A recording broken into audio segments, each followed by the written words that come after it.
Assalamualaikum warahmatullahi wabarakatuh. Saya Luciawati dengan NIM 1912-3004 dari Prodi Komputerisasi Akuntansi Fakultas Vokasi. Sebelumnya saya ucapkan terima kasih kepada pembimbing saya Ibu Kiki Sapitri Eskom MM. Di sini saya akan memaparkan hasil penelitian saya yang berjudul Perancangan Sistem Informasi Akuntansi Hutang Dagang dan Piutang Dagang Usaha Mikro Kecil Menengah UMKM pada toko analisis berbasis website. Pada poin pertama terdapat latar belakang. UMKM diatur pada Undang-Undang Nomor 2 Tahun 2008 yang berisikan tentang perusahaan kecil yang dimiliki dan dikelola oleh satu orang atau perusahaan kecil yang dimiliki oleh sekelompok kecil orang dengan kekayaan dan penghasilan tertentu. Toko analisis merupakan toko UMKM yang berdiri pada tahun 2016 di Kota Palembang. Toko analisis masih mengalami masalah pencatatan laporan hutang dan piutang usaha. Kurang efektifnya dalam pencarian bukti transaksi berupa nota maupun kwitansi. Kekurangan inilah yang nantinya memperlambat suatu proses akuntansi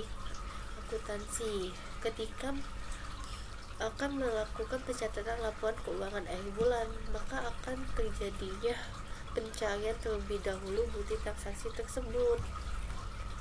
Berdasarkan penjelasan tersebut, maka penulis bermaksud untuk merancang sebuah sistem informasi akuntansi piutang usaha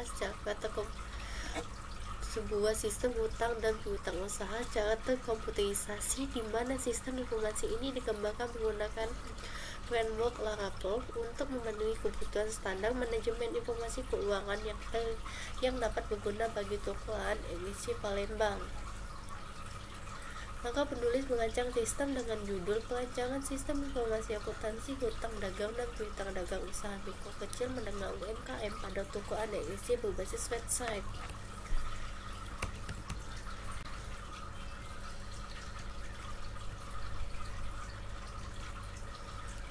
Metodologi penelitian terdapat pada toko lokasi dan waktu. Lokasinya terdapat pada toko analisis Palembang yang bertepatan di Kota Palembang, beralamatkan di Jalan Pangeran Ratu 15 Ulu, Kecamatan Seberang Ulu 1, Kota Palembang, Sumatera Selatan. Waktu jam kerja dilaksanakan dari pukul 7 sampai 6. Penelitian dilakukan dari 16 Juni sampai selesainya tugas akhir ini. Metodologi penelitian atau metode pengumpulan data. Observasi. Proses pengambilan data secara langsung di toko analisis dilakukan dengan cara menentukan apakah data yang diharapkan dapat membantu dalam proses penelitian. Kedua, wawancara. Wawancara dilakukan dengan pemilik toko dan pegawai toko. Dokumen kegiatan digunakan untuk mendapatkan data dan informasi berupa bukti atau keterangan dalam bentuk dokumen tertulis. Studi pustaka. Pengumpulan data yang diperlukan dalam penelitian ini baik itu jurnal, buku maupun media internet lainnya. Penulis memakai beberapa macam data. Pertama, data secara langsung. Kedua, data secara tidak langsung. Metode pengembangan sistem. Metodenya menggunakan tahapan metode waterfall. 1. Analisis kebutuhan. Kedua, desain sistem. Ketiga, pelaksanaan. Keempat, verifikasi. Kelima, pemeliharaan. Landasan teori. Menurut Yogianto, menjelaskan bahwa suatu rancangan sistem adalah gambaran pembuatan sketsa serta perancangan dari beberapa bagian yang terpisah dari satu kesatuan dan memiliki fungsi yang sama. Sistem informasi akuntansi, menurut Mulyadi, adalah sebuah tempat atau wadah dalam pencatatan laporan yang telah disusun sedemikian rupa agar nantinya dalam menyediakan informasi keuangan dapat langsung digunakan, baik itu dalam pengolahan sistem keuangan pada organisasi maupun perusahaan. Ketiga, hutang usaha. Hutang sebagai kewajiban perusahaan atau pihak yang berkaitan dengan menyelesaikan hutang usaha, kemudian dapat diharapkan supaya hutang dapat dilunaskan baik dari sumber daya langsung maupun tidak langsung. Piutang usaha. Menurut penjelasan dari Sue Mangso, yang dimaksud dengan piutang yakni sebuah bentuk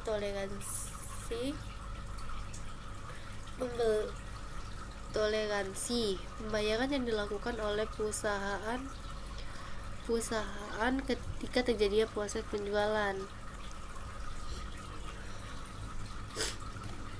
Siklus hutang. Pemilik toko memesan pada supplier bahan pokok. Supplier mengecek ke gudang, jika ada, maka gudang mengantar pesanan ke pemilik toko, menerima pesanan, terima nota, melakukan pembayaran baik tunai maupun kredit. Jika kredit akan mencatat laporan hutang. Siklus piutang. Mulai pembelian, pemesanan, memberikan nota dan menyerahkan pesanan, terima pesanan dan nota pembayaran. Jika tunai maka selesai. Jika customer membayar secara kredit, maka pihak toko akan mencatat laporan piutang. Use case diagram admin. Terdapat satu aktor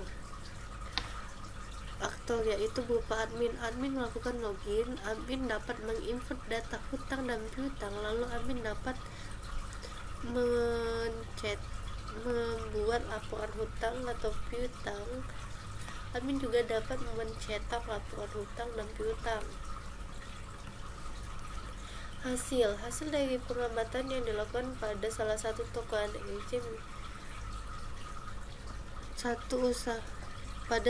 usaha mikro kecil menengah yang bertepatan pada toko aneksi di Kota Palembang adalah bahwa pengolahan data hutang dan piutang usaha yang dilakukan secara manual. Penulis mengusulkan sebuah bentuk aplikasi pada toko aneksi berbasis website untuk melakukan penginputan data transaksi hutang dan piutang usaha yang hanya dapat dilakukan oleh admin toko. Hasil penelitian. Rancangan penulis menghasilkan tampilan berupa tampilan utama berupa login, tampilan dashboard, tampilan hutang, tampilan piutang, tampilan pembayaran, dan tampilan laporan. Halaman login. Admin memasukkan akun email lalu password yang sudah didaftarkan pada sistem. Ketika sukses akan keluar tanda sukses. Lalu terdapat halaman dashboard, halaman menu piutang, halaman pembayaran, menu awal laporan hutang dagang, menu awal laporan piutang dagang, cetak laporan hutang, cetak laporan piutang. Kesimpulannya, Pertama, bentuk yang dihasilkan adalah sebuah sistem informasi mengenai hutang dan piutang usaha untuk toko aneksi Palembang berbasis web. Kedua, sistem yang telah dibangun mampu mengatasi permasalahan yang ada. Ketiga, pengembangan sistem informasi berbentuk website dengan menggunakan bentuk coding serta Laravel sebagai framework atau pengembangnya. Saran: diharapkan dilakukan analisis kembali dengan berbagai metode yang ada agar dapat menambah kualitas dari sistem informasi akuntansi hutang dan piutang usaha. Kedua, sistem informasi hutang dan piutang usaha memerlukan sebuah pengembangan berupa pemeliharaan serta sebuah analisis secara terus-menerus agar nantinya sistem dapat berkembang lebih baik lagi dengan mengikuti perkembangan zamannya. Sekian pemaparan dari saya. Apabila terjadi kesalahan kata ataupun kalimat, saya mohon maaf. Wassalamualaikum warahmatullahi wabarakatuh.